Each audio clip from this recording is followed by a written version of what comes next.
네, 두 번째 강의 시작합니다. 앞에 강의에서는 수학의 theorems의 어떤 견고함에 대해서 좀 강조하는 강의 내용이었다 이렇게 볼 수 있겠습니다. 앞에서 뭐 여러 가지를 했지만 반지름이 r인 원의 면적은 이제 파이 r의 제곱이다. 이렇게 표현이 되고요. 직각삼각형에 대해서는 A, B, C가 길이가 얼마든 간에 A 제곱은 B 제곱 더하기 C 제곱으로 표현된다라는 것을 이제 증명을 했습니다. 이때 증명할 때도 두 가지 방법으로 저희가 증명을 했었고요. 첫 번째가 이제 이런 대수적인 증명, 그리고 두 번째가 이제 기하학적인 증명을 했었습니다. 대수는 숫자를 이게 대자가 대신한다는 뜻이거든요. 그러니까 x, y, z라고 하면 우리가 어떤 숫자를 대신해서 x, y, z를 사용을 하죠. 네, 그런 게 이제 대수적인 겁니다. 자, 그래서 대수적으로 증명하든 기하학적으로 증명하든 간에 그 직각삼각형에 대해서는 이런 피타고라스 정리가 이제 성립한다는 걸 볼 수 있죠. 이게 이제 수학에 그 일관된다고 할 때 그런 의미가 되겠습니다. 그 완벽하다는 의미는 차차 말씀드리면 말씀드릴 예정이고요. 그래서 수학이 완벽하고 일관된다. 이거는 뭐 굳이 뭐 이런 표현을 그 평소에 잘 하지는 않는 것 같습니다. 왜냐하면 그 너무 당연하게 생각이 들기 때문이죠. 근데 제가 여기 그 물음표를 붙여놨는데요. 이것에 의문을 제기하는 내용이 이제 오늘 수업 내용이 되겠습니다. 이 의문은 그 수학자들이 제기한 거고요. 굉장히 흥미로운 수학적인 결론에 도달했습니다. 결국 그 수학은 완전하고 일관된다는 것을 보일 수는 없다라는 결론이거든요. 더 자세한 내용은 말씀드리겠고요. 지금 드리는 말씀은 물론 이제 약간의 이제 수박 겉핥기식의 그런 그 내용이라는 것을 먼저 전제로 말씀을 드리겠습니다. 오늘의 학습 목표는 이렇게 크게 5가지고요. 그 수학 정리와 직관 또는 관찰에 의한 일반화를 비교할 수 있다. 직관 또는 관찰에 의한 일반화 이거는 수학의 정리를 증명해내는 그거와는 이제 아주 다르죠. 그래서 그 차이점을 말할 수 있어야 되겠습니다. 그리고 두 번째가 모든 정수들의 집합 그리고 모든 실수들의 집합의 크기를 비교할 수 있다. 정수들의 집합이라고 하기보다 여기에서는 모든 자연수들의 집합으로 생각을 하겠습니다. 자연수들의 집합과 그 실수들의 집합의 크기 비교할 수 있다. 물론 둘 다 무한대인데요. 이 무한대이지만 그 크기의 관계가 있습니다. 세 번째가 이 두 집합의 크기와 관련된 건데요. Continuum Hypothesis, 그 연속 가설이라고 합니다. 가설은 증명되지 않은 어떤 강력한 추측, 뭐 이렇게 생각할 수가 있겠죠. 그래서 연속 가설의 내용을 말할 수 있어야 되겠고요. 그리고 괴델이 수학자 이름인데요. 이 수학자가 이게 정리니까 뭔가를 증명했다는 거겠죠. 그래서 불완전성 정리이고요. 네, 수학이 불완전하다는 것을 증명을 했습니다. 그래서 그 내용을 말할 수 있어야 되고 수학의 파운데이션 그러니까 어떤 근간이죠. 이 근간이라고 주장되는 4가지가 있거든요. 그 4가지의 주장을 말할 수 있는 것이 오늘의 학습 목표가 되겠습니다. 자, 먼저 직관과 관찰의 한계고요. 이 사람이 이제 페르마고요. 1600년대 사람입니다. 여기 오일러는 여러분들 이름을 많이 들어보셨죠. 분은 1700년대 분이고요. 참 위대한 수학자들이죠. 네, 여기 보면은 직관과 관찰의 한계 이렇게 말하고 있는데요. 직관과 관찰로 직관은 좀 약간 다릅니다만 관찰을 통해서 일반화시키는 그거를 어, 귀납이라고 하면 되겠습니다. 귀납. 그리고 이제 어떤 원리로부터 여러 가지 현상들을 반대로 만들어내는 거를 연역이라고 이렇게 하죠. 먼저 그 귀납과 관련된 거라고 읽겠습니다. 직관과 관찰의 한계라는 것이. 그래서 이 첫 번째 예가 이런 겁니다. 31이라는 숫자는요. 이거는 소수입니다. 소수를 이제 프라임 넘버라고 하죠.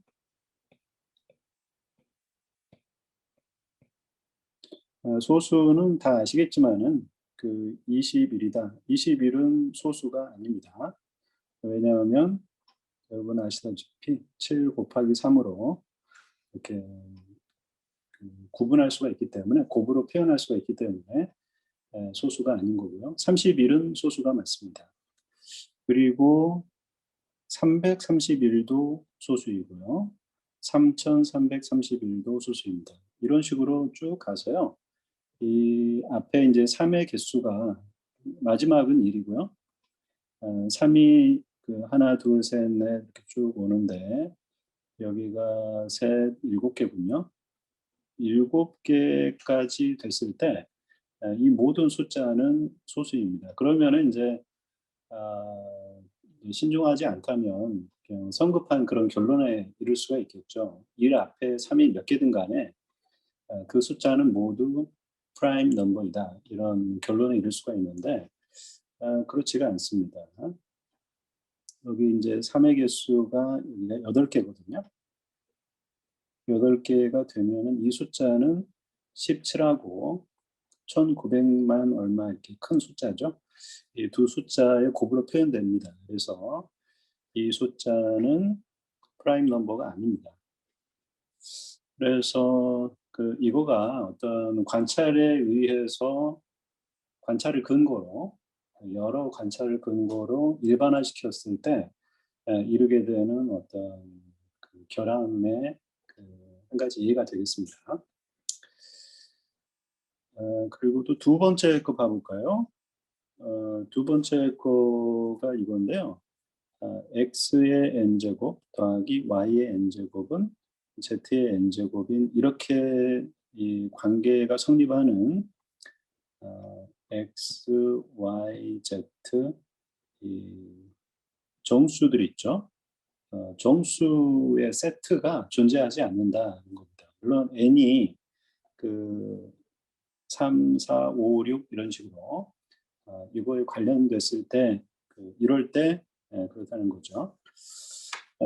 n이 2일 때는 여러분 x 제곱 더하기 y 제곱이 z 제곱이다 이렇게 되니까 요거는 이제 피타고라스 정리죠.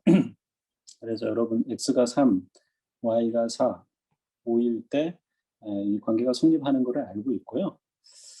그래서 이거를 만족하는 x, y, z 정수는 이제 존재하는 건데 그게 3 이상이 됐을 때 n이 그럴 때는 존재하지 않는다.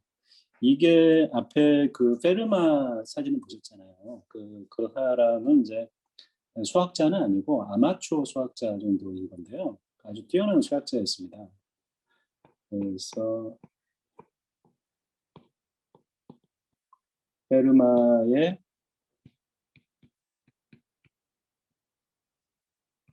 마지막 정리다. 이렇게 알려져 있습니다.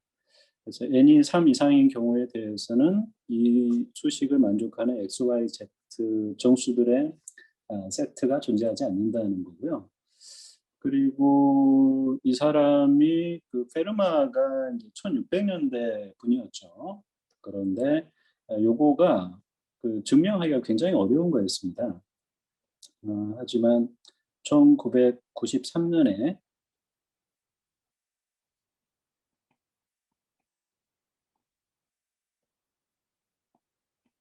앤드루 와이스라는 이제 그 프린스턴에서 이제 근무하는 수학자인데요. 그 이분이 증명을 합니다. 그러니까 요거는 페르마의 마지막 정리라고 하는 것이 아주 적절한 거죠. 증명이 됐으니까. 그런데 말이죠. 그 페르마만 이제 그런 추측을 했던 것이 아니고 오일러 있잖아요. 앞에 또 페르마랑 같이 사진을 보셨던 그 오일러는 이거를 추측합니다. 그래서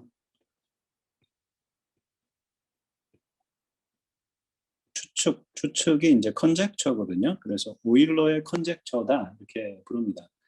이게 그 수학의 어떤 주는 매력 중에 한 가지인 것 같아요. 그러니까 아무리 유명한 사람이라거나 권위가 있는 사람이 말을 했더라도 증명이 되지 않은 상태에서는 그거를 띠어럼이라고 부르지 않습니다.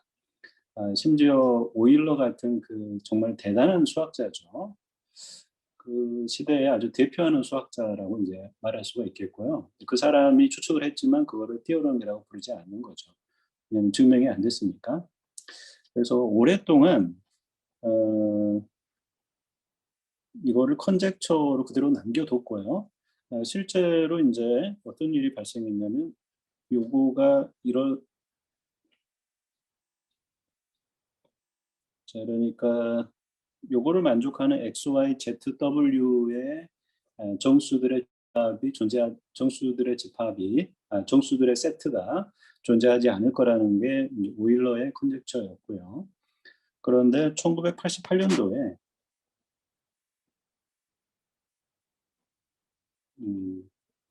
1988 년입니다. 88 년에 스탠포드의 인제 교수님으로 제가 기억하고 있는데요.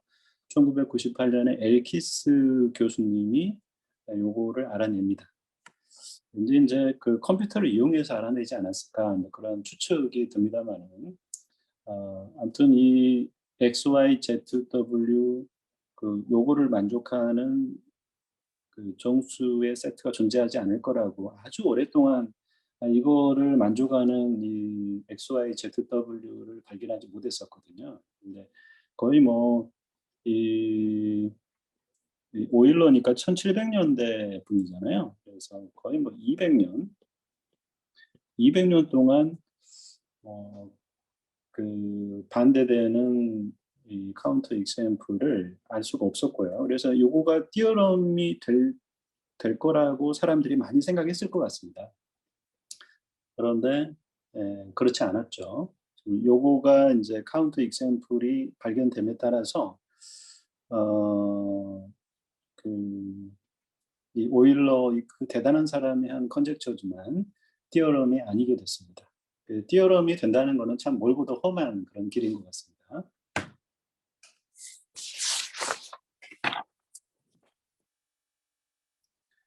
자 몇 가지 한 가지만 더 그 예를 알아보겠습니다. 그러니까 저 관찰에 근거한 일반화의 오류 이제 그거의 그 예를 한번 더 알아보겠고요. 자 이겁니다. 이거는 가우스가 이제 알아낸 거고요. 가우스. 이게 독일분이기 때문에 그 스펠링이 이제 특이한 스펠링이 있죠. 이제 가우스의 프라임 넘버 티어럼이라고 부릅니다.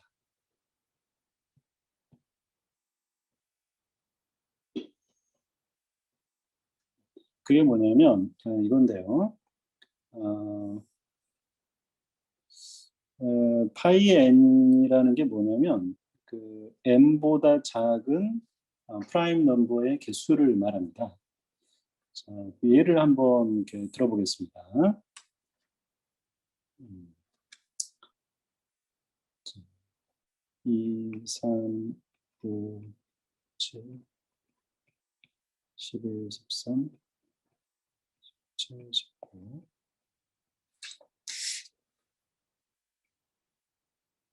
23, 29, 31, 37, 41, 43, 47. 요게 이제 50보다 작은 프라임 넘버를 쭉 적어본 거거든요. 그래서 여기 보시면은 10보다 작은 프라임 넘버는 4개가 되고요. 또 그다음부터 20보다 작은 것도 4개가 있군요. 그다음에 30보다 작은 게 2개, 또 30에서 40 사이에 2개, 또 40에서 50 사이에 3개. 뭐 이런 식으로 프라임 넘버가 이게 나타나는 그런 패턴이 일정하지가 않습니다. 뭐 커졌다 작아졌다 뭐 계속 그렇게 바뀌는 거고요. 그 패턴을 알아가는 게 굉장히 어려우니까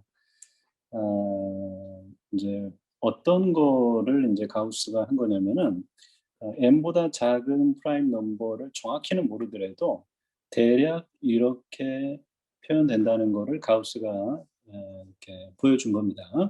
이거를 프라임 넘버 티어럼이라고 인제 부르는 거고요. 그래서 이거를 예로 들어보면은 어 파이 10은 4가 되는 거겠죠? 그러니까 그리고 파이 50, 50보다 작은 거 이거를 전부 다 세면은 이게 15 개거든요. 음.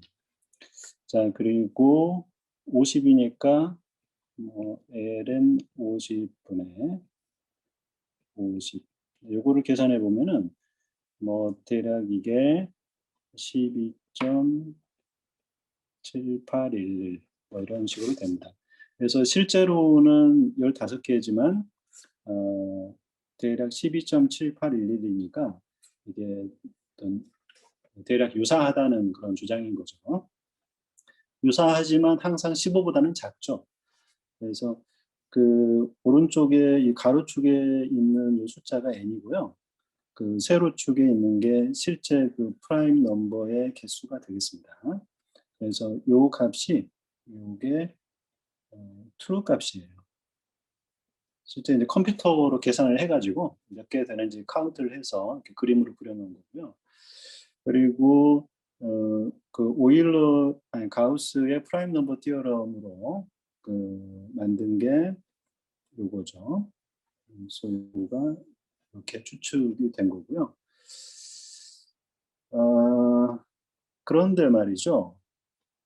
그 오일러에 의해서 그 오일러가 인제 더 강력한 그 진짜 값은 모르더라도 더 강력한 그 프라임 넘버 개수를 추측하는 포뮬라를 만들어 냈거든요. 그게 인제 요거고요. 여러분들이 뭐 요거 공식까지 다 아실 필요는 없습니다만 자 요렇게 표현되는 거라고 보시면 됩니다.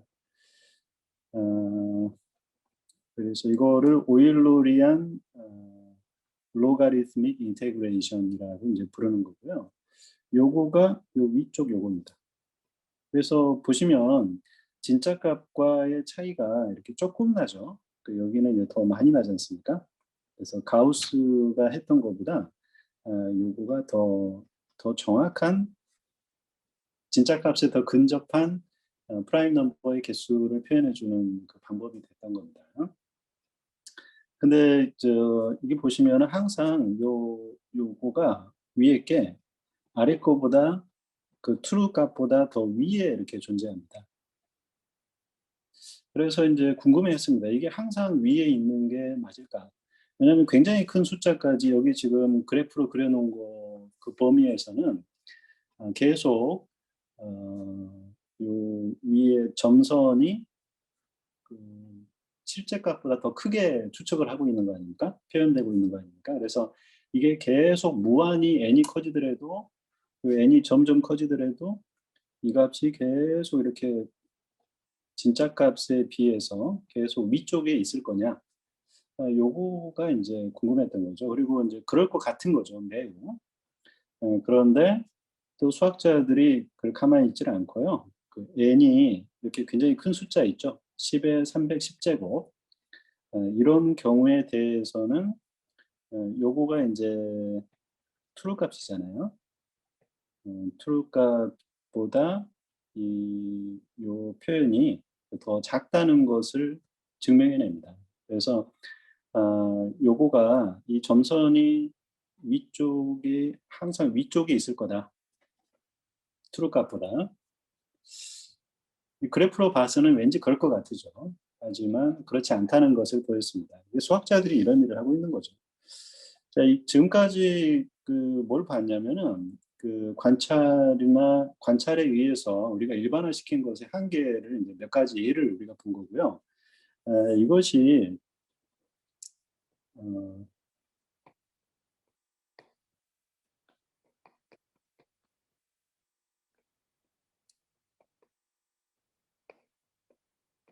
귀납 추론의 한계를 우리가 관찰했다.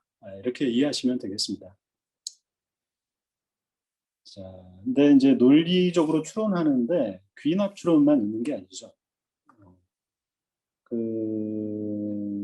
자, 이제 그 다음 절인데요. 완벽하고 일관된 논리체계의 좌절.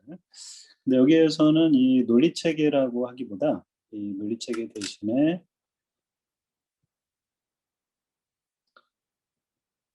연역 추론 체계라고 말하면 더 적절하겠습니다. 결국 이제 수학 체계가 이제 완벽하고 일관되지 못하다는 걸 보여주는 거고요. 수학 체계는 연역 추론을 하는 그런 분야이거든요. 자, 그 점을 좀 자세하게 설명을 드려보겠습니다. 그러니까 귀납 추론은 불완전한 거가 어떻게 보면 한편으로 당연하게 생각도 듭니다. 그래서 연역 추론을 생각해 본 거죠. 왜냐하면 연역 추론만큼은 그게 완벽하고 일관될 거라고 생각을 하는 거니까요. 우리가 일반적으로 수학이 그러하다고 생각하지 않습니까? 네, 그런 맥락이겠습니다. 자, 그 설명에 앞서서 간단한 오래전부터 알려져 온 패러닥스를 한 가지 보겠습니다. 거짓말쟁이 패러닥스라고도 알려져 있고요. 크레탄 패러닥스라고도 이제 이름을 부르는 겁니다. 자, 이거는 이렇습니다. 입으로 하는 말이 참인 사람을 참말쟁이라 하고, 하는 말이 거짓인 사람을 거짓말쟁이라고 한다. 이게 이제 정의겠습니다. 근데 크레탄 패러닥스는 거짓말쟁이 패러닥스는 이 두 가지 엑시엄이 공리죠. 그래서 공리를 기반으로 뭔가 논리 체계를 정립해가는 거, 이게 이제 연역 추론으로 논리 체계를 정립해가는 방법인 거죠. 그래서 엑시엄 1은 이겁니다. 말은 참이거나 거짓이면 참이면서 동시에 거짓일 수는 없다. 이거고요. 말이니까 참이면서 거짓이 동시에 될 수는 없는 거죠. 그거가 논리학의 아주 중요한 프린서플인데요. Principle of Excluded Middle입니다. 미들이 중간이잖아요. 그러니까 참이거나 거짓이거나 그러는 거지 참이면서 동시에 거짓이라거나 뭐 이런 거는 있을 수가 없다는 그건데 뭐 당연히 그럴 것 같으죠. 근데 당연히 그럴 것 같은 거를 이제 논리학자들이나 뭐 철학자들 뭐 이런 분들은 계속 의문을 제기하는 거죠. 그게 엑시엄 1이고요. 두 번째 엑시엄은 사람은 참말쟁이이거나 거짓말쟁이라는 거죠. 참말쟁이면서 또 거짓말쟁이고 이것도 이거를 이제 한글로는 물론 한자입니다만 배중률이라고 이제 부릅니다. 중간을 배제한다 이런 뜻입니다. 그래서 뭐 어떤 사람이 뭐 공업수학원의 1분반이 1분반의 교수가 뭐 윤한호 교수님이다. 뭐 그러면 그거는 이제 그 말은 거짓이죠. 그리고 그렇게 말한 사람은 거짓말쟁이인 겁니다. 그러니까 뭐 엑시엄 1이나 엑시엄 2나 뭐 일상적으로 아무 문제 없이 지금 이 논리 체계가 성립한다는 걸 알 수가 있습니다. 그런데 이렇다고 생각해 보겠습니다. 어떤 사람이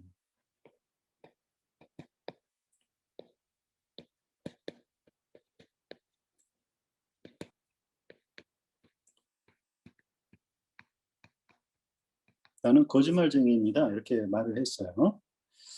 그러면은 이 말은 자, 엑시엄 1을 먼저 적용을 해보겠습니다. 이 말은 참이거나 거짓이겠죠. 그래서 이 말이 참이라고 생각해 보겠습니다. 참이라면 이 말이 참이니까 어떻겠습니까? 그 사람은 거짓말쟁이죠.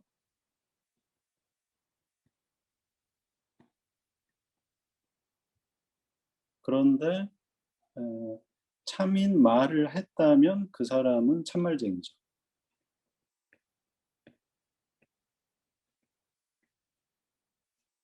그러니까 말의 내용에 따르면 거짓말쟁이고요. 참말쟁이의 정의에 따르면 이 사람은 참말쟁이인 겁니다. 그래서 어, 이 말이 만약에 참이라면 그 사람은 참말쟁이이면서 동시에 거짓말쟁이가 돼야 됩니다. 그러면 자, 이런 경우 생각해 볼까요? 참이 아니라 이 말이 거짓이다. 이렇게 가정을 해보겠습니다. 왜냐하면 액시om 1이 참 아니면 거짓이라는 거니까요. 거짓이라면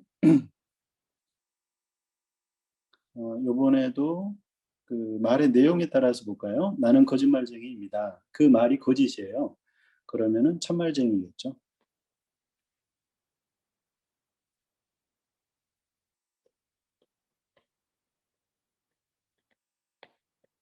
이것도 내용에 따르면 그렇다는 거고요. 그런데 거짓말을 했죠. 거짓인 말을 입에서 나오지 않습니까? 그러면 그 사람은 거짓말쟁이죠. 이거는 거짓말쟁이의 정의에 따라서 이제 그러겠습니다. 그러니까 근데 이렇게 된다면 얘나 둘 경우에 모두 다 어, 액시엄 2에 위배되죠. 그러니까 액시엄 1과 액시엄 2가 동시에 이게 성립할 수가 없게 되는 겁니다. 그러니까 액시엄 1과 2가 서로 충돌이 일어나게 되는 거죠. 이게 이제 그러니까 이제 패러닥스인 거거든요. 그럴 수가 없는 건데 이제 그렇게 된 거죠, 결론이. 이거는 이제 오래전부터 어떤 약간의 그 말장난처럼 우리가 생각을 했다고 할 수 있겠습니다. 아, 요거에 대해서 지금 우리가 수학이 그 완벽하고 일관된다는 걸 보여주고 싶은 거잖아요. 이제 그거랑 관련되기 때문에 이제 서두에 이 말씀을 드린 건데요. 이제 수학적으로 좀 더 들어가 보겠습니다. 1900년대 초반이고요. 그 이 사람도 아주 위대한 수학자죠. 힐버트라는 분이고요. 힐버트를 중심으로 20세기가 시작되면서 수학자들이 그 아주 원대한 꿈을 하나 갖게 됩니다. 그게 뭐냐면 dream of consistent 이게 일관된다는 거죠.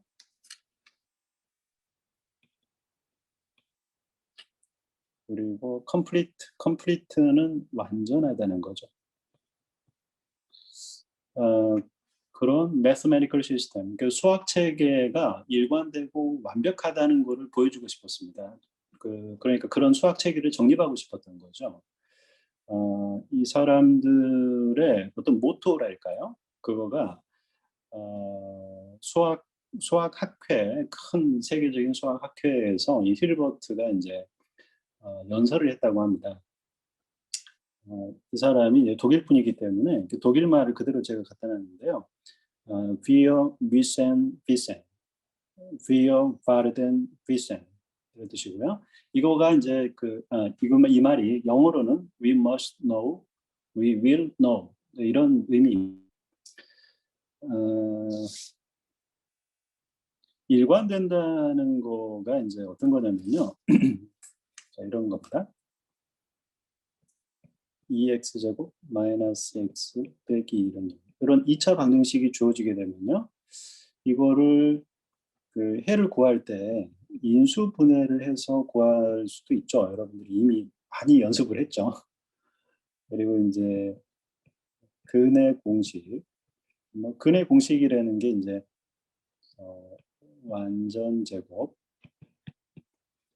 완전 제곱을 이용해서 이제 근해 공식을 만드는 거긴 한데, 여러분들 풀이할 때는 요 세 가지로 보통 구분해서 이렇게 풀곤 그랬죠.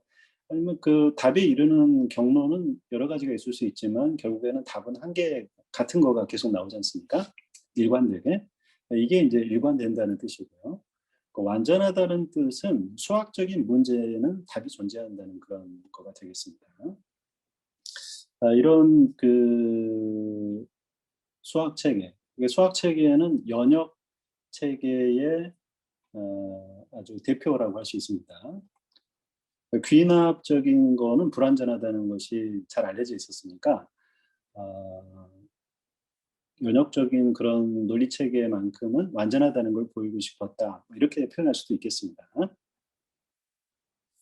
그래서 여러 수학 분야에서 그런 노력들이 계속 이루어졌습니다. 아주 오랫동안. 한 30년 정도로 30년 동안 정말 세계적으로 권위 있고 능력 있는 수학자들이 이런 힐버트를 중심으로 한 이 꿈을 이루기 위해서 노력했다고 할 수가 있겠습니다.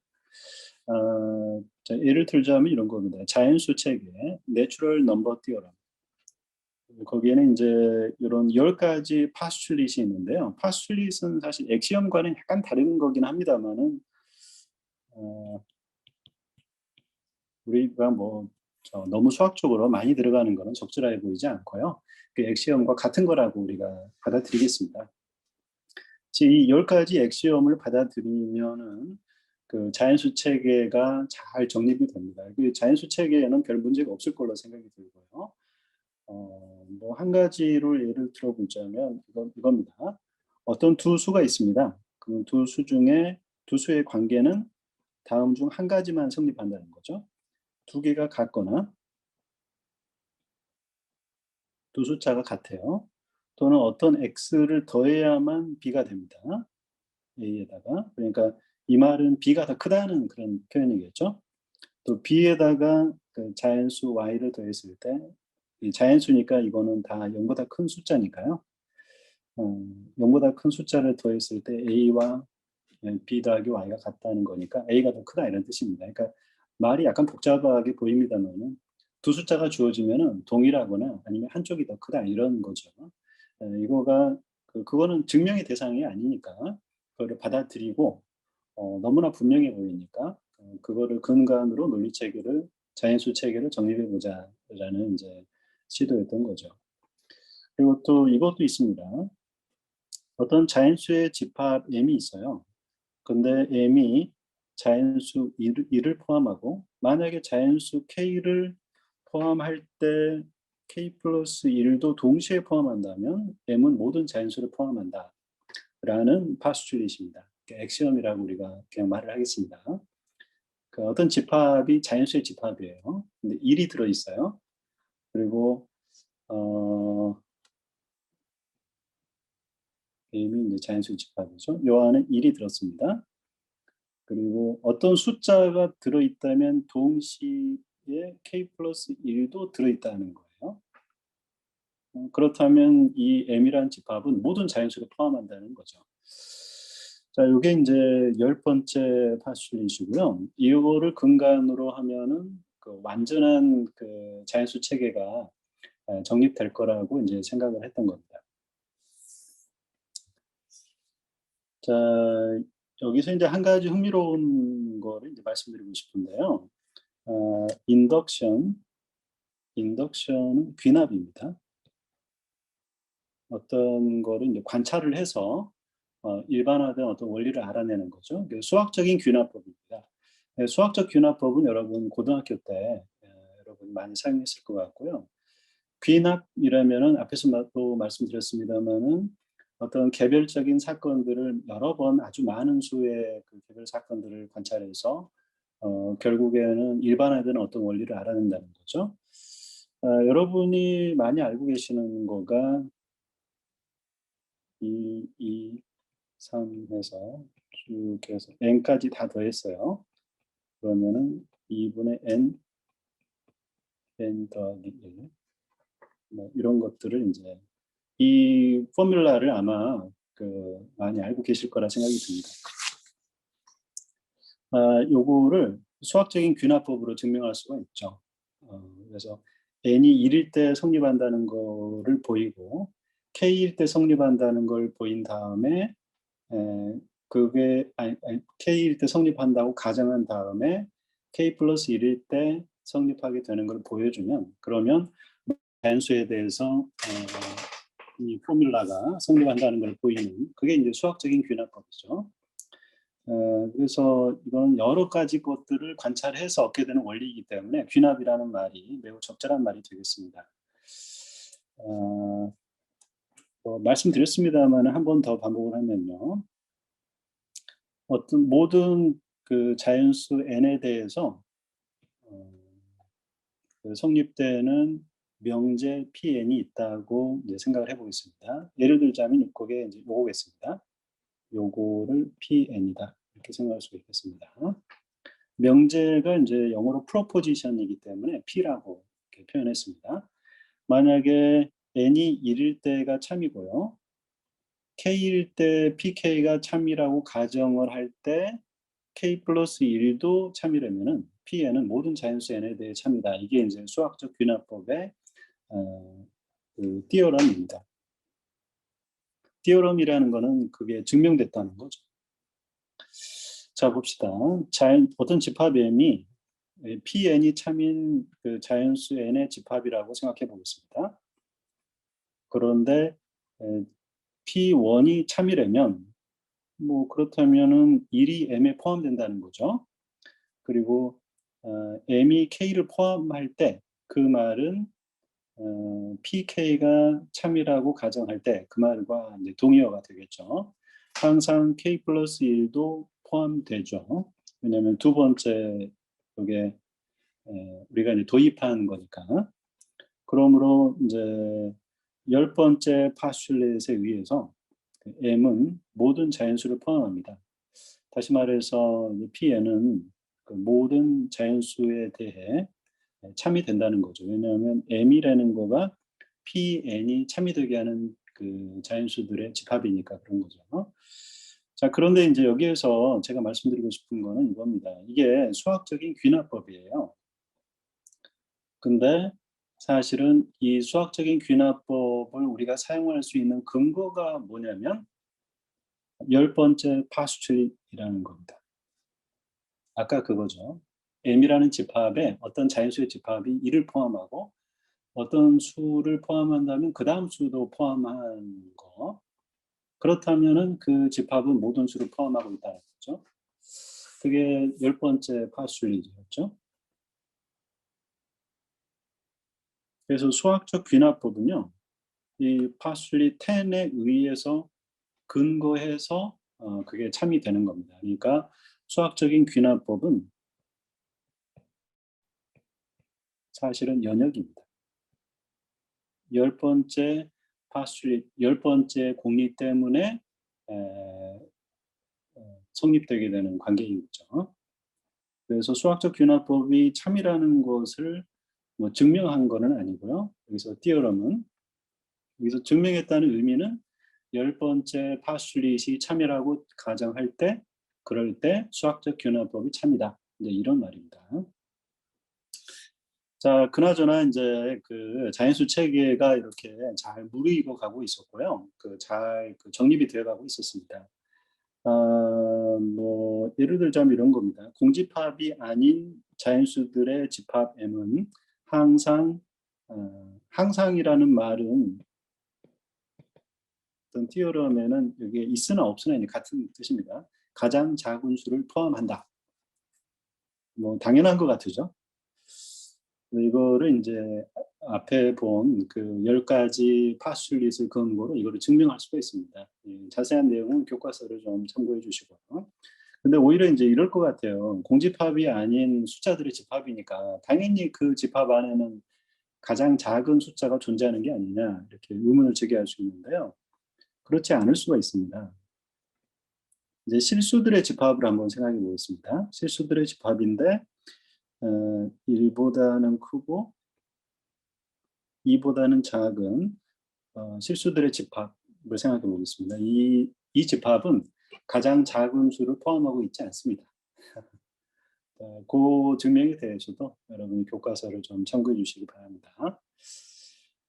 그런데 이제 이런 그 수학자들은 이제 이런 욕심이 있습니다.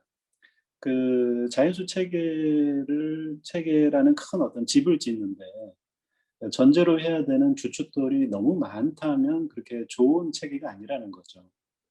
그래서 그런 노력을 했던 수학자가 그 이탈리아 분으로 알고 있는데요. 피노라는 수학자입니다.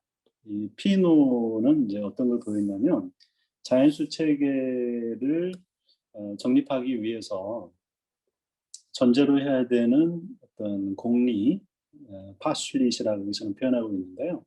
그 파슐릿이 지금 보고 있는 5개만 있으면 충분하다는 겁니다. 여기에서는 한 가지 개념만 말씀드리면요. A 다음에 있는 프라임으로 표현된 이거를 석세서라고 부릅니다. 그리고 우리가 이제 뭐 수학과가 아니기 때문에 석세서는 사실은 굉장히 폭넓은 어떤 개념으로 제가 알고 있습니다. 하지만 그냥 단순하게 생각하겠습니다. 석세서는 A 바로 다음 수다 이렇게 생각을 하겠습니다. 여러분 저 석시드라는 게 성공하다는 뜻도 있지만은 뭐를 계승하다 이런 뜻도 있죠. 그 다음이라는 의미가 있습니다. 그래서 거기에서 오는 석세서가 되겠습니다. 이렇게 공리를 5개로 줄이면서도 아까 우리가 몇 가지 예로 보여드렸던 그런 티어럼들이 유도가 되고요. 참이라는 거가 증명할 수가 있고요. 자연수 체계가 이제 점점 더 강하게 정립이 되어 갔습니다. 수학에는 이제 자연수 체계만 있는 것이 아니고 뭐 여러 이제 체계들이 있습니다만은 또 다른 수학 체계가 집합론입니다.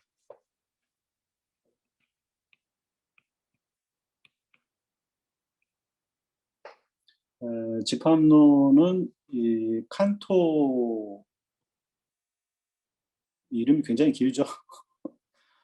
그래서 보통 여기 중간은 빼고 게오르그 칸토 이렇게 부르는 것 같은데요. 1800년대에서 1900년대까지 이렇게 사셨던 그런 분이고요. 이분이 이제 집합론을 처음으로 어떤 집합론의 아버지다 이렇게 부르는 분입니다. 사실은 집합론 그 자체가 굉장히 수학 체계의 한 파벌을 이루는 거였거든요. 그래서 크로네커 같은 수학자들은 이 칸토가 이런 수학 체계에 집합론을 도입하려고 하는 거에 대해서 굉장히 반대를 많이 했던 그런 사람입니다. 왜 그런 갈등이 많았는지는 뒤에 우리 수학 파운데이션에 4가지 주장이 있는데요. 거기서 간단하게 말씀을 드리겠습니다. 그나저나 이제 집합론에서는 또 여기도 이제 중요한 공리들이 있죠. 그래서 그 공리를 근거로 해서 논리 체계를 정립하려고 한 거죠.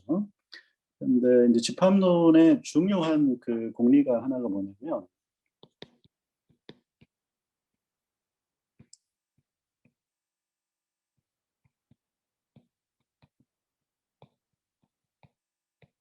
axiom of abstraction, 추상화 공리입니다.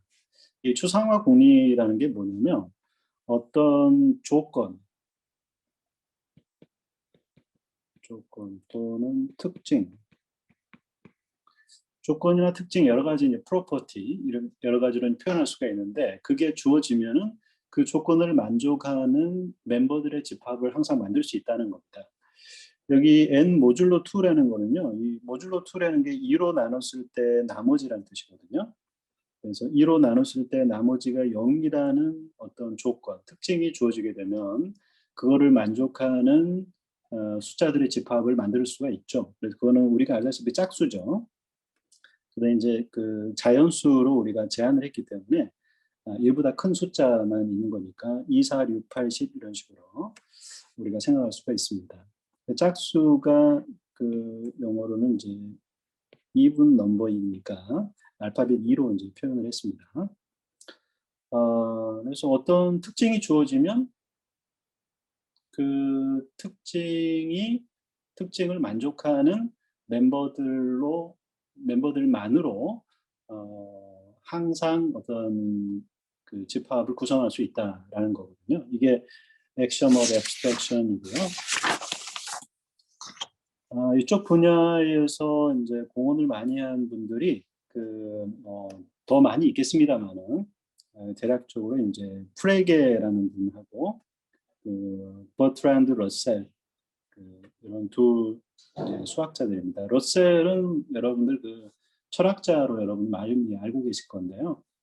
그 케임브리지에서 원래 이제 수학을 전공했던 분입니다. 근데 이제 프레게라는 분이 이제 그 당시에 그분이 이제 활동하고 할 당시에는 아주 앞선 어떤 그 수학의 어떤 연산 체계 이런 것 중에서 그런 분야에서 굉장히 앞선 그런 분이었고요. 프레게가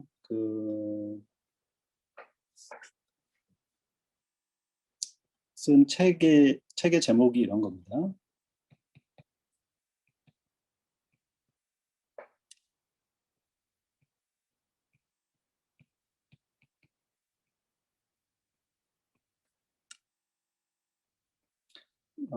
Foundations of Arithmetic이라는 책을 이제 1권, 2권 이렇게 출간을 했습니다. 그래서 Arithmetic은 여러분 사칙 연산 또는 어떤 연산을 말한다고 보시면 되고요.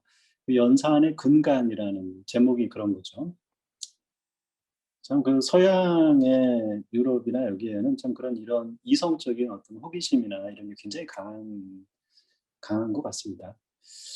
자, 요런 거를 어떻게 그거를 이제 의심하고 할 수가 있는 건지 그게 참 경이롭죠. 근데 1권이 끝나고 2권을 마무리할 단계에 어떤 문제가 발생합니다. 어떤 문제가 발생하냐면 프레게가 이제 거의 그 책을 완성했는데 러셀이 이거를 이제 의문을 제기합니다. 어떤 답이 자기 자신의 원소가 이거는 포함되지 않는다는 거니까 이건 원소가 되지 않는다는 거죠. 그러니까 자기 자신의 원소는 아니다. 이런 특성을 또는 조건이 주어진다면 그러면 이 조건을 만족하는 모든 집합들의 집합이 존재할 수 있느냐라는 거죠. 그리고 그거를 U라고 이렇게 표현을 했습니다. 모든 집합들의 집합이니까 굉장히 크니까 이거를 유니버스라는 게 우주잖아요. 그래서 그 적절한 어떤 표현인 것 같습니다. U라고 표현을 했습니다. 그러니까 그 집합론에서는 axiom of abstraction이라고 앞에 말씀드린 그런 것 때문에 그거를 근간으로 하는 거고요. 그러니까 어떤 특징이 주어지면 특징을 만족하는 모든 대상들의 집합이 항상 만들어질 수 있다는 거지 않습니까? 근데 이제 요 특징을 고려했을 때는 문제가 발생한 겁니다. 그 거짓말쟁이 패러독스와도 약간 좀 뭔가 결을 같이 하는 것 같죠? 그러니까 일반적으로는 별 문제가 없어요. 그런데 어떤 사람이 나는 거짓말쟁이입니다. 말을 함과 동시에 이제 그 거짓말쟁이 그 어떤 시스템이랄까요? 거짓말쟁이 참말쟁이 시스템. 네, 거기에 이제 문제가 발생하는 거지 않습니까? 여기에서도 이제 그런 겁니다. 이 특징을 고려하니까 문제가 발생합니다. 자, 봅시다. 그 U라는 집합이 본인의 원소라고 생각을 해보겠습니다. 그러면 이 특징을 만족하지 못하죠. 그러니까 이 집합 안에 이 특징을 만족하지 못하니까 멤버가 될 수가 없습니다. 그러니까 멤버라면은 멤버가 될 수 없다가 되는 거죠. 그러면 멤버가 아니라고 생각을 해보겠습니다. 멤버가 아니려면 이 특징을 만족하죠. 그러니까 멤버가 됩니다.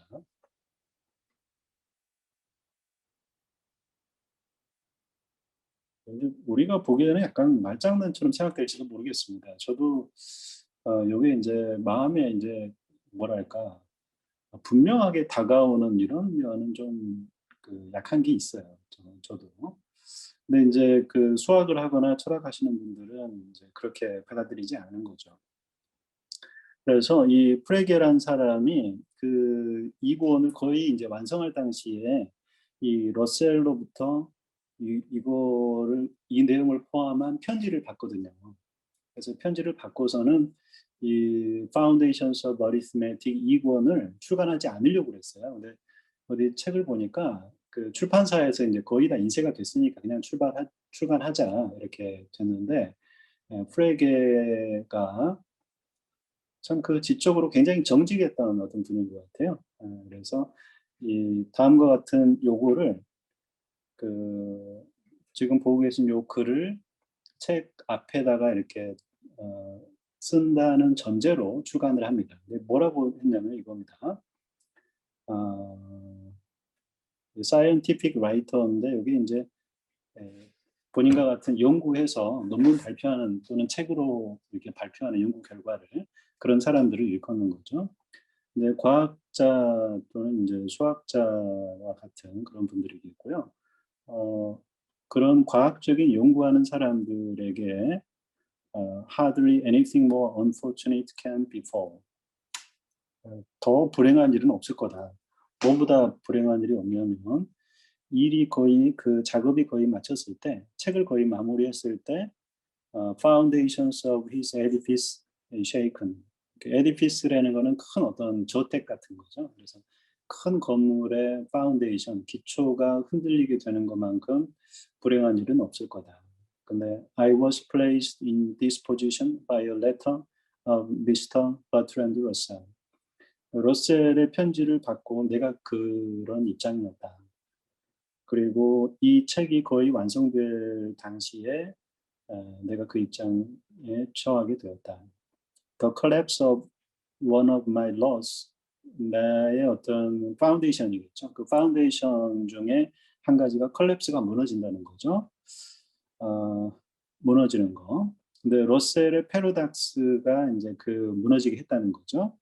It seems to undermine not only the foundations of my arithmetic, 나의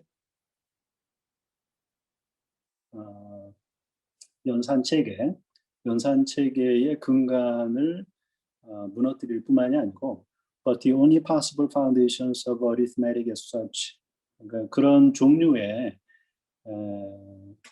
연산체계의 근간들을 이렇게 다 무너뜨린 거라고 보인다. 이 말을 이제 책 앞에 놓고 이제 퍼블리시했다는 거죠. 그래서 집합론이 이런 어떤 공경에 처했고요. 근데 집합론이 처한 그 공경을 뭐 그대로 두지는 않았습니다. 그 러셀서부터 시작해가지고 여러 이제 집합론자, 그 연구하는 사람들이 그걸 극복하기 위해서 노력을 했죠. 그거가 극복한 방법이 이겁니다. 이 집합론에는 지금 보고 계신 8개의 엑시엄을 근간으로 하는 거고요. 사실 엑시엄들을 어떻게 만들 거냐는 여러 가지 버전들이 있습니다. 그 중에 한 가지를 말씀드리는 거고요. Axiom of Specification 봅시다. 임의의 조건 A. 아까 같으면은 그 자기 자신의 원소가 될 수 없다는 조건이라거나, 또는 나누었을 때 2로 나눴을 때 나머지가 0이 되는 조건이나 그런 거가 이제 이해가 되겠습니다. 임의의 조건 A와 임의의 집합 S에 대하여 A를 만족시키는 S의 원소들로 이루어진 집합 T가 항상 존재한다는 거죠. 항상이라는 말은 수학에서 안 쓴다 했죠. 자, 이렇게 되면은 러셀의 패러독스 같은 게 없어집니다. 왜냐하면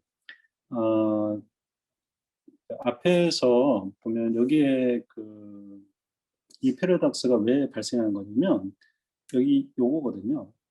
그냥 모든 집합들의 집합 이렇게 되는 거거든요. 그러니까 전제로 하는 집합이 없었어요. 그렇기 때문에 U라는 집합이 있을 수가 없다, 그런 거고요. 여기에서는 그 문제를 어떻게 해결한 거냐면은 그 전제로 하는 집합을 항상 있도록 한 겁니다. 그러니까 S라는 집합이 존재해요. 그런데 이 집합에는 여러 원소들이 있겠죠. 물론 무한히 많은 원소가 존재할 수도 있겠습니다. 예를 들자면 자연수 같은 거죠. 그럴 때 그 조건 A를 만족하는 집합은 항상 만들어낼 수가 있죠. 그러니까 S의 각 멤버에서 이 조건 A를 만족하는 그 멤버들을 뽑아서 만들면 되니까요. 이래서 그 버트란드 러셀의 그 패러독스를 제거했습니다. 또 여러 가지 이제 엑시엄들이 있는데요. 이 엑시엄 하나만 더 말씀드리겠습니다. 엑시엄 오브 인피니티이고요. 여기는 이제 인피니티는 무한대죠. 그래서 무한대에 대해서는 뒤에 조금 더 보겠습니다만은 무한대가 존재한다. 이렇게 쉽게 말씀을 드리겠습니다. 그래서 0을 포함해서 포함하며 각 원소들의 다음수, 이 다음수가 이제 석세서를 이렇게 이제 번역을 해 놓은 건데요.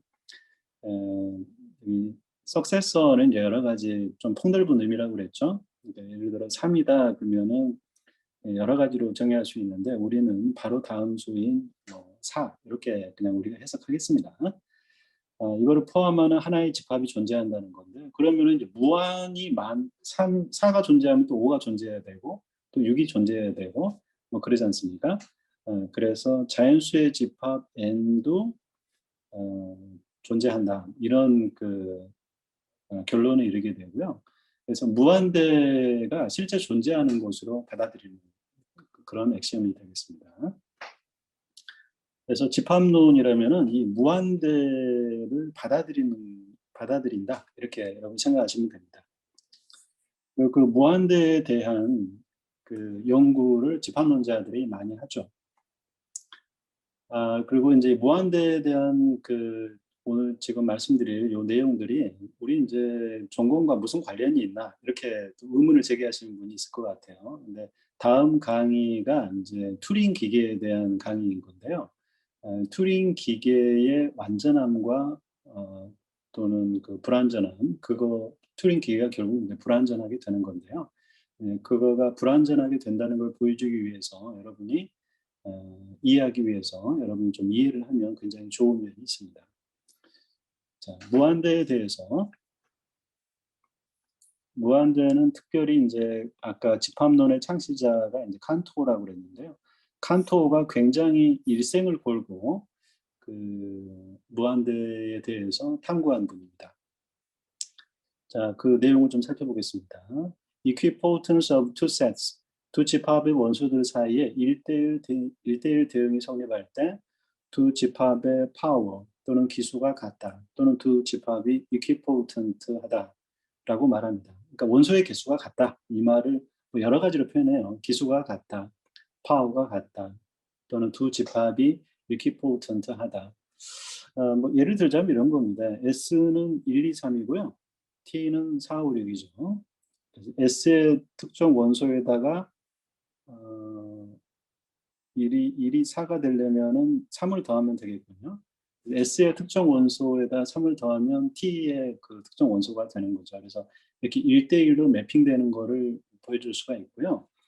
그래서 그 원소의 개수, 집합의 원소의 개수를 카디넬리티라고 부릅니다.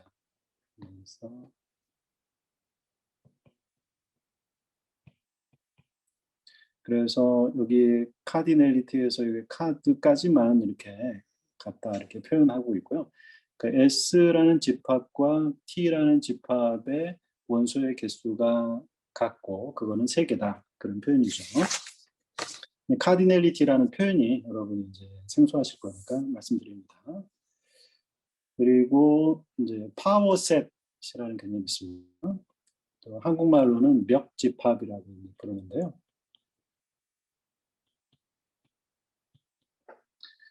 파워셋, 임의의 집합 S를 전제할 때 S의 모든 부분 집합을 원소로 갖는 집합을 S의 파워셋이라고 부릅니다.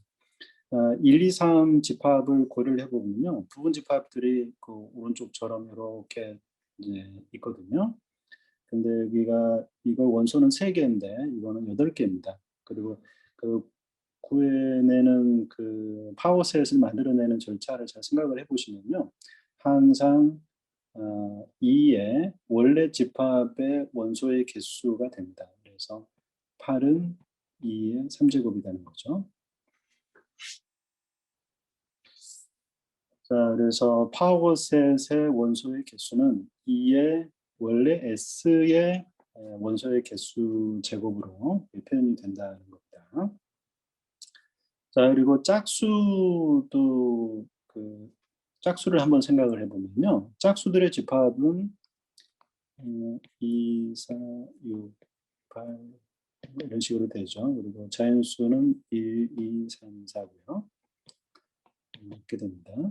그래서 자연수들의 집합이 이렇고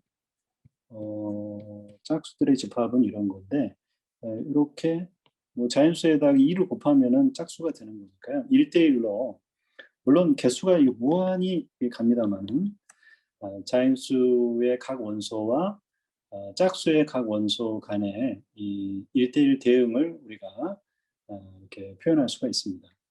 또 마찬가지 이것뿐만이 아니고요. odd number, 홀수입니다. 홀수는 1, 3, 5, 7 뭐 이런 식으로 가겠죠. 이것도 자연수, 자연수의 집합 1, 2, 3, 4 여기도 여기다 2n 빼기 1을 하면 되죠. 그래서 1은 2에서 1이 빠지니까 또 이렇게 대응이 되고 또 이렇게 되고 이렇게 대응이 또 되겠습니다. 2 곱하기 4를 한 다음에 빼기 1을 하면 되니까요. 그래서 자연수와 홀수 모든 홀수들의 집합도 1대1로 대응할 수가 있습니다. 그래서 만약에 자연수의 무한히 많은 원소들의 개수를 RF0라고 표현을 한다면요. RF0는 뭐 이렇게 표현해 보겠습니다. 이건 여러분이 무한대면 이렇게 표현하는 거가 익숙하시죠? 이제 무한대의 레벨이 여러 가지가 있습니다. 그래서 이제는 요거 외에도 다양한 표현이 있다는 것을 아시면 좋겠고요. 자연수의 개수가 RF0개라면은 이 홀수들의 개수도 RF0가 되는 겁니다. 왜냐하면 두 홀수들의 집합과 자연수의 집합이 이퀴포턴트 하기 때문에 이제 같은 거죠. 여기도 마찬가지로 짝수의 집합도 RF0개가 되고 물론 저기도 자연수 집합의 개수는 RF0인 거고요. 근데 우리가 이제 알고 있는 게 뭐냐면 짝수들의 집합과 홀수들의 집합을 다 합집합을 하면은 그게 전체 집합이라는 거죠. 그리고 짝수와 홀수에는 공통된 원소가 없기 때문에 이 전체의 원소의 개수는 이 더하기로 표현이 되는 겁니다. 그래서 RF0 더하기 RF0죠. 근데 그거는 자연수인 RF0가 되죠. 그래서 무한히 많은 수 RF0는 RF0 더하기 RF0를 해도 원래 다시 RF0가 돼버린다는 거고요. 또, 자, 이걸 한번 볼까요? 이거는 이제 이렇게 순서상으로 표현을 해 놓은 건데요. 자, 이렇게 여긴 첫 번째, 두 번째, 세 번째, 네 번째, 다섯 번째, 여섯 번째, 일곱, 여덟, 아홉, 이런 식으로 뭐 이렇게 쭉 와서 또 이렇게 올라가고요. 또 가서 이렇게 내려오고요. 뭐 이런 식으로 하게 되면은 이게 이제 어떤 관계가 되는 거냐면 자연수들의 집합이 있죠. 1, 2, 3, 4, 5, 6, 7, 8. 그리고 이제 요거의 개수는 RF0인 거를 우리가 이렇게 쓰기로 했으니까요. 그거하고 이렇게 쭉 순서상으로 표현한 거 그거하고 1대1 대응이 된다는 거죠. 근데 이제 우리가 알다시피 이렇게 표현된 거는 앞에 것도 여기에도 어떤 정수 그리고 또 정수 그러기 때문에 요거가 어떤 특정한 정수에 대해서 모든 정수가 다 될 수 있잖아요. 자연수가 다 될 수 있잖아요. 그래서 요거의 집합의 개수는 RF0 곱하기 RF0라는 것을 우리가 알 수 있습니다. 요 집합의 개수인 거죠. 근데 그거가 요거는 첫 번째 거는 1, 요거는 2, 3, 4 이렇게 1대1로 대응이 되죠. 1대1로 대응이 된다는 거는 이퀴포턴트하다는 거죠.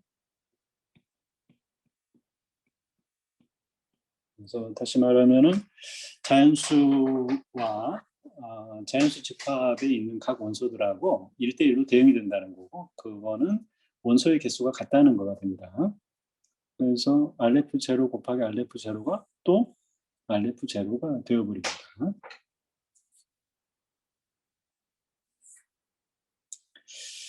자,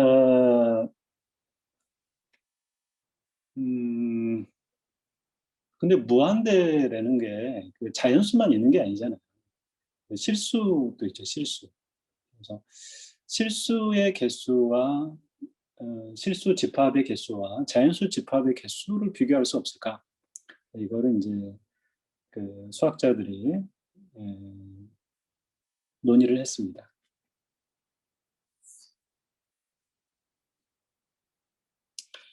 자, 이걸 한번 보겠습니다. 그 실수는 물론 그 유리수, 무리수로 구분됩니다만, 여기 이렇게 생긴 약간 복잡한 유리수를 한번 생각해 보겠습니다. 이거는 뭐 이런 식으로 표현할 수가 있고요. 뭐 쭉쭉 뭐 이런 식으로 계속 표현해 갈 수가 있습니다. 음.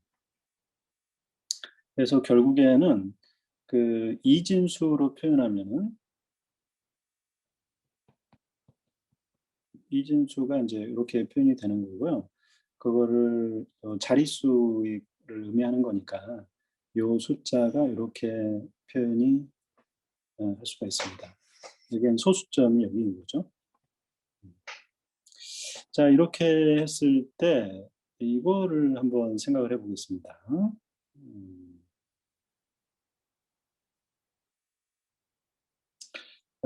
자릿수의 위치를 이렇게 정해 보겠습니다. 그 소수점을 중심으로 뭐 1, 2 왔다 갔다 하는 거예요. 왼쪽 오른쪽. 그다음에 3, 4, 5, 6 뭐 이런 식으로 인제 좌우로 이렇게 왔다 갔다 하면서 1 인 위치를 뽑아 보잖아요. 1 인 위치를 뽑아 보면은 그게 첫 번째는 여기는 1 이군요. 그러니까 1 인 위치가 첫 번째는 1인 거고요. 그다음에 두 번째는 0 이니까 포함되지 않고요. 세 번째도 0 이군요. 자, 네 번째가 또 1 이군요. 그러니까 4. 그다음에 다섯 번째가 또 1 이죠. 그러니까 5. 여섯 번째는 0 이니까 인제 제외가 되겠습니다. 이런 식으로 쭉 써 보면은 일곱 번째, 8, 9, 10, 13, 15, 21 이렇게 표현할 수가 있습니다. 1인 위치인 거죠. 이런 관계에 있습니다. 이 관계를 이용하면은 요렇게 표현할 수가 있어요. 여기가 인제 자연수들의 집합입니다. 그리고 실수들의 집합이고요. 자연수나 실수나 다 이제 수직선으로 표현되는 거고, 자연수는 여기 사이의 요 값들을 인제 표현할 수 없는 거지만, 실수는 조밀하기 때문에 모든 요 사이 값들을 다 표현할 수가 있겠습니다. 그래서 아까 그 32분의 39,800 얼마 있죠? 요 숫자는 실수들의 이제 그 집합에 이제 속하는 거가 이제 되겠고요. 저 오른쪽에 이거를 실수의 그 저 멤버인 저 숫자는 이거랑 좀 관계를 갖는 거지 않습니까? 요게 우리가 뭐라고 볼 수 있냐면 자연수들의 파워셋이라고 생각할 수가 있습니다. 자연수의 파워셋의 한 원소인 거죠.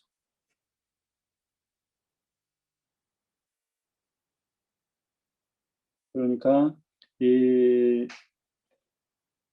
파워셋의 한 원소와 자연수들의 파워셋의 한 원소인 거죠. 파워셋은 원래 집합의 모든 부분 집합들을 다 포함하고 있는 거니까요. 그거와 실수의 요 원소가 1대1로 매핑된다는 거죠. 그래서 2,3이라는 요 멤버는 2.5하고 이제 매핑이 되겠습니다. 물론 공집합은 소수점 중심으로 좌우로 왔다 갔다 할 때 1이 되는 그 자릿수가 전혀 없다는 거니까 전부 0인 거니까요. 숫자 0에 매핑이 되겠습니다. 이런 식으로 하면은 우리가 뭘 보인 거냐면 실수의 개수하고 자연수의 파워셋이 갖는 원소의 개수가 동일하다는 거를 equivalent하다는 것을 보인 거거든요. 그런데 어떤 집합과 파워셋의 원소의 개수의 관계는 우리가 알고 있는 건데 자연수의 개수를 알레프 제로라고 우리가 표현했지 않습니까?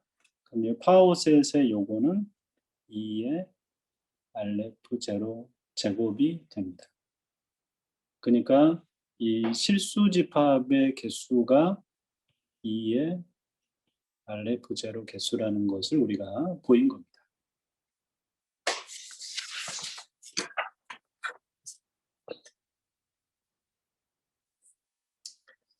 자, 그래서 이제 칸토가 그 일생일대를 걸고 그 무한대에 관련된 그거를 그 연구를 했고요.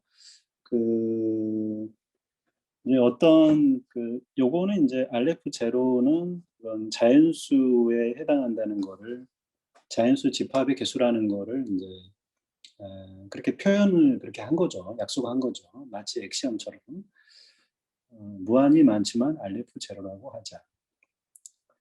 그러면은 우리가 이제 앞에서 뭘 보였냐면은 실수 집합, 실수들의 집합의 카디널리티, 그 개수는 2의 알레프 제로개라는 것을 이제 보였죠.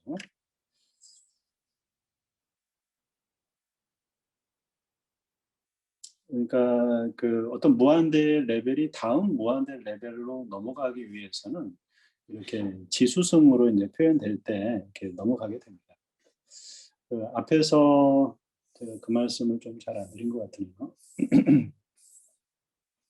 앞에서 여기 보면은 그 알레프 제로지만 또 알레프 제로가 또 곱해졌을 때, 그러니까 이거는 알레프 제로의 제곱이라고 하겠습니다.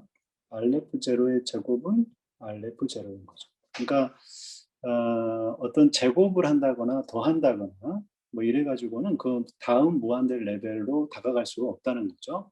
그런데 지수성으로 표현되면은 그때는 넘어간다. 그런 얘기입니다. 지수성으로 표현된다는 것은 어떤 집합에서 파워셋으로 넘어간다는 의미이기 때문에 파워셋은 원래 집합이 따라올 수 없는 또 다른 차원의 무한함을 표현한다. 이런 겁니다.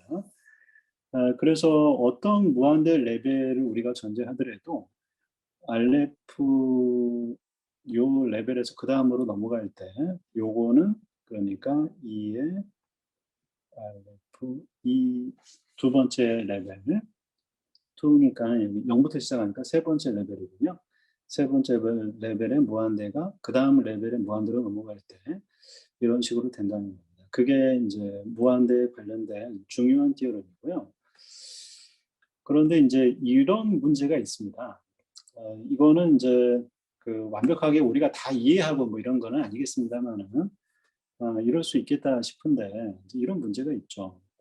우리가 보인 거는 뭘 보였냐면 자연수의 개수가 알레프 제로일 때 실수의 개수가 2의 알레프 제로 승으로 표현된다는 것을 보였습니다. 그리고 이제 실수의 개수이니까 컨티뉴어스 하잖아요. 그래서 C라고 보통 표현을 합니다. 그런데 이 알레프 1이라는 거 있죠? 그 알레프 제로의 다음 단계에 한 단계 더 높은 바로 다음 단계의 무한대의 개념이죠. 그거가 이게 C이냐? 이거를 증명하고 싶었습니다. 그리고 이게 C라는 것이 그럴 거다라고 이제 가설인 거죠.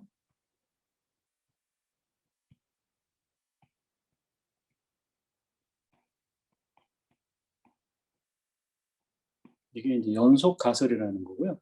Continuum Hypothesis입니다. 이거를 칸토가 일생을 걸고 증명하고 싶어 했던 건데요. 사실은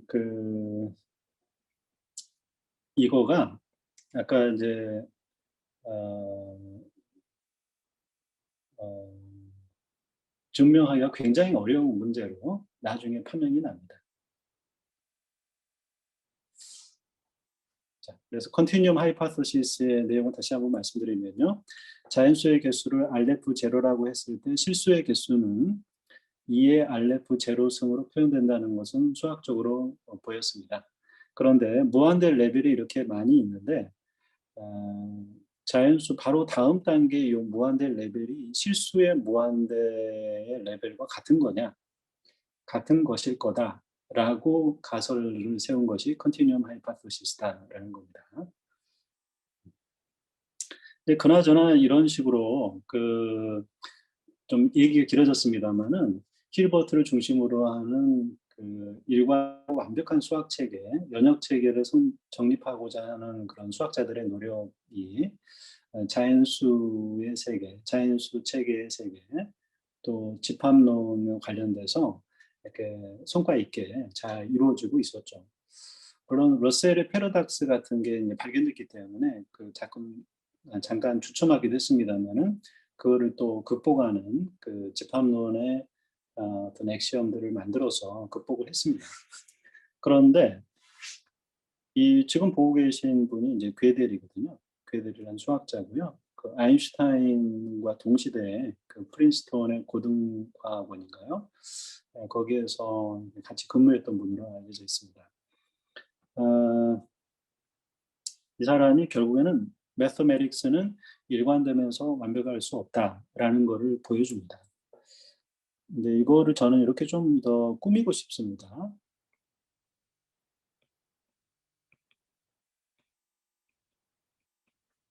연역 체계인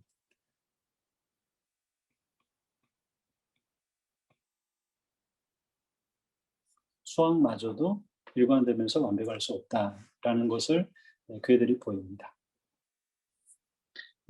이거를 이제 그들의 불완전성 정리라고 이제 부르고요. 그 안에는 이제 이 두 가지 티어럼이 있습니다.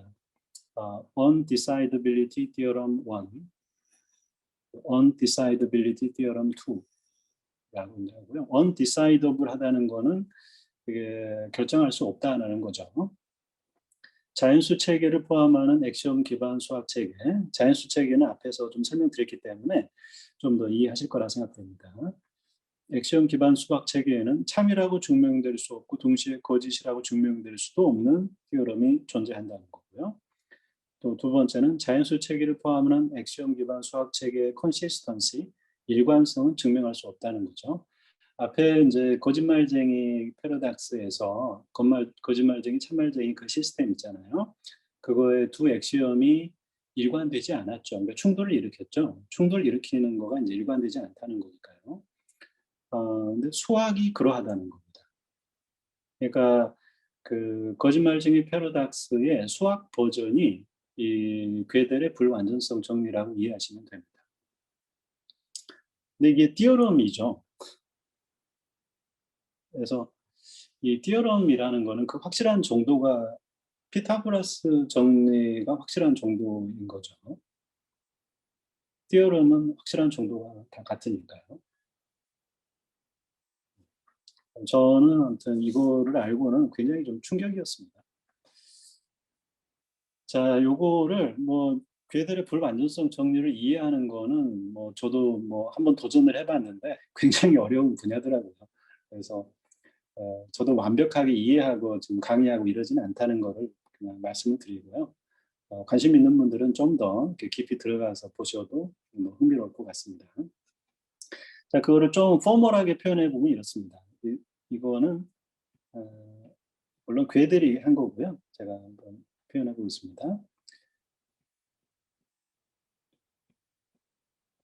틸다는 아니다 이런 거고요. P는 provable, 증명이 가능하다. 놈이라는 건데요. 놈은 그 안에 거를 반복한다는 겁니다. 그래서 예를 들어서 놈 px 그러면은 px 이런 식으로 이제 반복하는 겁니다. 자, 이게 괄호는 그냥 이제 어떤 우선순위를 나타내는 거라고 볼 수 있고요. 그러니까 이거는 뭐냐면 x라는 수학적인 그 표현은 증명이 가능하다 이런 표현입니다. 그리고 x의 놈 x 그리고는 여기까지만 갖다 쓰면은 x of x가 이렇게 되겠습니다. 괄호 안에 거가 반복되는 거니까요. 마치 그 유전자가 이제 후손의 또 그 후손을 만들어내는 거랑 좀 비슷한 것 같습니다. 그리고 나는 거짓말쟁이입니다라는 말을 자기에 관해서 자기가 하고 있잖아요. 이거랑 좀 관련된 거죠. 예, 자기 참조 라고 합니다.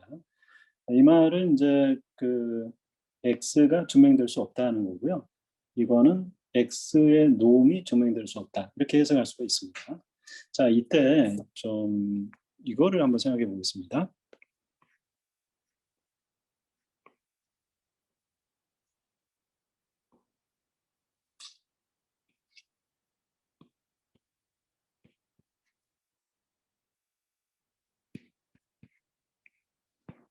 이게 참이라고 생각해 보겠습니다. 이게 참인 거를 이제 증명한다면 그거는 여기 이하가 증명할 수 없다는 거죠.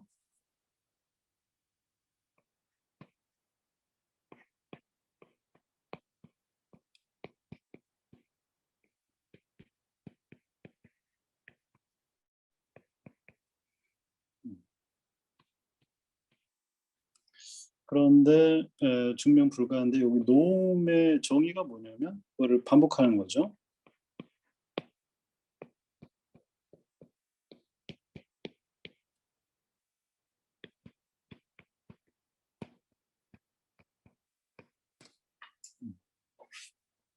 그래서 이게 만약에 참이라면요. 그 참인 거를 증명하는 게 불가능합니다. 다시 갖다줘 버렸죠. 놈의 정의에 의해서.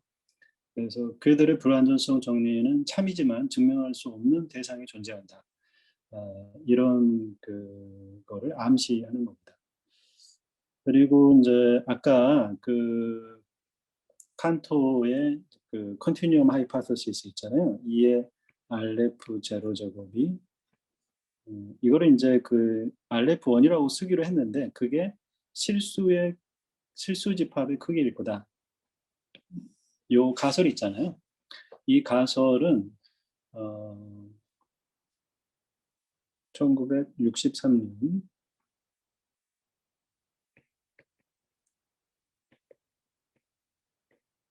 코헨이라는 이제 수학자가 보였는데요. 이게 undecidable인 거를 증명합니다.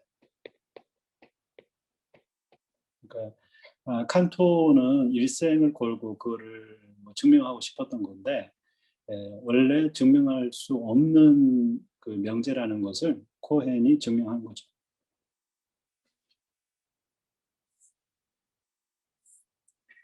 수학의 네 가지 파운데이션이고요. 이거 간단히 말씀드리고 오늘 강의는 마무리하겠습니다. 수학의 근간을 이제 그 파운데이션을 이거다라고 주장하는 그 네 가지가 있습니다. 논리학자들이고요. 그 러셀이 그 이해죠. 거기 멤버 중에. 그리고 집합론자들이 있습니다. 집합론자들은 집합으로 모든 수학 체계를 만들어낼 수 있다고 생각을 합니다. 그리고 이제 포멀리스트는요, 이렇게 체계적으로 그걸 표현하고 싶은 거죠. 그 힐버트 같은 사람이 그 수학 체계를 포멀하게 이렇게 보여주고 싶었던 겁니다. 근데 직관론자들이 있습니다. 직관론자들은 물리적인 세계를 우리가 경험하잖아요. 그 경험으로부터 얻게 되는 직관으로 우리가 만들어낸 것이 수학이라고 이렇게 주장합니다. 그래서 그 직관론자들은 무한대 아까 이제 액시엄 오브 인피니티 있잖아요. 그 셋 티어리의 액시엄 중에 무한 어떤 공리 액시엄 오브 인피니티 그러니까 이를 어떤 집합이 0을 포함하고 어떤 그 집합 안에 어떤 원소가 포함될 때 그 다음 수도 포함하는 집합이 존재한다고 했잖아요. 그 말은 이제 무한대가 존재한다는 그런 말이죠. 하지만 물리적으로 우리가 그걸 경험할 수가 없기 때문에 액시엄 오브 인피니티를 받아들이지 않습니다. 그리고 직관론자들은요, 그 배중률, principle of excluded mid를 또 받아들이지 않습니다. 그러니까 참, 거짓, true, false만 있는 것이 아니고 세 번째로 undecidable이라는 게 존재한다는 겁니다. 그러니까 참, 거짓인 명제가 있고 또 판단 불가한 명제가 있다는 거죠. 하지만 이제 그 포멀리스트들은 그거를 이제 표현을 해야 되는 그런 입장이기 때문에 배중률도 받아들이고요. 그리고 무한대도 받아들입니다. 그리고 집합론자들은 집합론의 액시엄이 액시엄 오브 인피니티였잖아요. 그래서 이거는 받아들이지만 배중률 같은 거는 받아들이지 않습니다. 이거는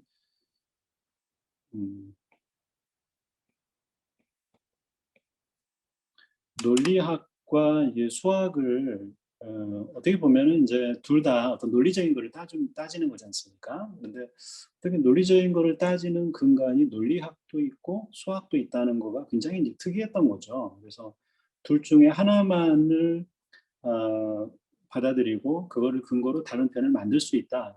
이 주장을 하는 것이 셋 티어리스트와 로지스트라고 보시면 됩니다. 그러니까 그 로지스트들은 액시엄 오브 인피니티 같은 이런 수학 논리들은 액시엄들은 받아들이지 않습니다. 하지만 배중률을 받아들입니다. 그래서 이거로부터 수학 체계를 구축해낼 수 있다는 거고요. 셋 티어리스트들은 반대로 이런 논리학의 액시엄들은 받아들이지 않습니다.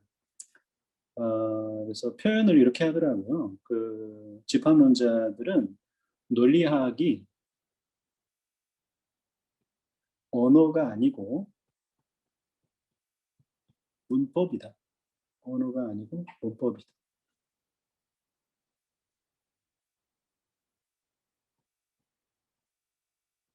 그러니까 수학을 사용하는 어떤 문법이라는 거죠. 근간이 아니라는 그런 표현을 이렇게 표현을 하더라고요. 멋있는 표현인 것 같아서 제가 기억을 하고 있습니다. 그래서 요 네 가지의 요 주장들이 있고요. 러셀도 요 주장은 계속해서 뭐 주장하고 하지 않았던 걸로 알려져 있고요. 현재로서는 그들의 불완전성 정리에 의해서 이런 undecidable하다는 거가 존재하는 것이 분명해졌죠. 어떻게 보면 이 크로네커나 푸엔카레 뭐 프랑스 분 같은데요. 이름을 이렇게 쓰고는 이제 푸엔카레라고 있더라고요. 그래서 이 푸엔카레 이런 사람들 중심으로는 true, false, undecidable이 있다. 그래서 그들의 불완전성 정리가 이 직관론자들을 좀 더 이분들의 주장을 좀 뒷받침을 더 해줬다 이렇게 생각할 수도 있겠습니다. 다소 이제 우리 공업수학 내용으로 볼 때는 좀 약간 장황한 수학사 같은 이야기고 그런 걸로 볼 수가 있는데요. 우리가 이제 매번 우리가 그 주로 하는 게 어떤 알고리즘도 수학적으로 만들기도 하고 물론 수학이 개입되지 않은 알고리즘도 많이 있죠. 이진 탐색이나 뭐 이런 걸 하면. 그런데 우리가 수학을 사용하는 사람으로서 좀 상식적으로 알고 있으면 참 좋겠습니다. 그리고 컴퓨터 프로그래밍을 우리가 많이 하잖아요. 그래서 다음 시간에는 이거와 관련된 이거 계속 이어지는 이야기로 컴퓨터 프로그래밍에 대해서 말씀을 드리도록 하겠습니다. 장시간 수업 듣느라고 참 고생이 많았습니다.